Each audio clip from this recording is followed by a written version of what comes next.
Have you ever wondered, what really makes a genius? Is it something you are born with? Or something you develop over time? Why do people like Einstein, Shakespeare, or Newton stand out so much from everyone else? Today, we are going to explore a powerful idea from the book Origins of Genius by Dean Keith Simonton. This book gives a completely different answer. It says, genius is not magic. It is not just talent. It is actually a process, very similar to how evolution works in nature. Before we understand the theory, we need to ask a basic question. What is a genius? Most people think genius means extremely high intelligence. But Simonton explains that genius is more about creativity and impact. A genius is someone who produces ideas that are new, useful, influential. It's not just about being smart. It's about creating something that changes the world. For example, a scientist discovers a new law. A writer creates a timeless story. An artist introduces a new style. So genius is not just thinking, it is creating something valuable.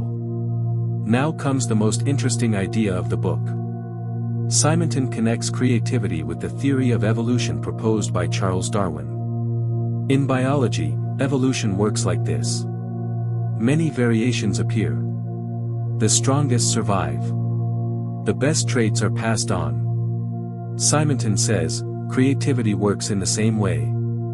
Inside your mind, ideas are like living organisms. Some ideas survive. Some ideas die.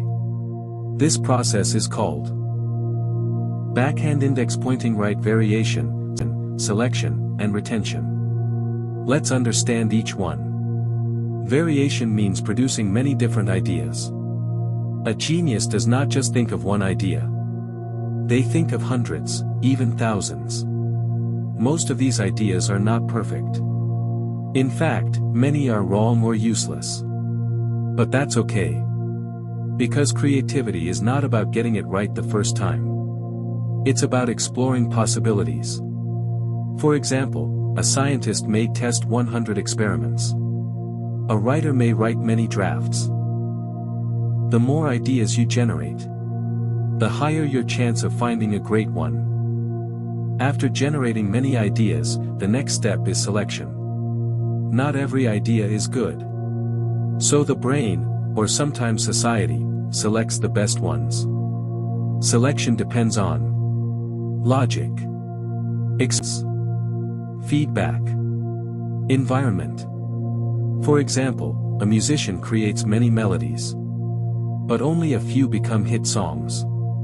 This step is very important. Because without selection, creativity becomes chaos. Selection brings quality. The final step is retention. Once a good idea is selected, it is preserved and improved.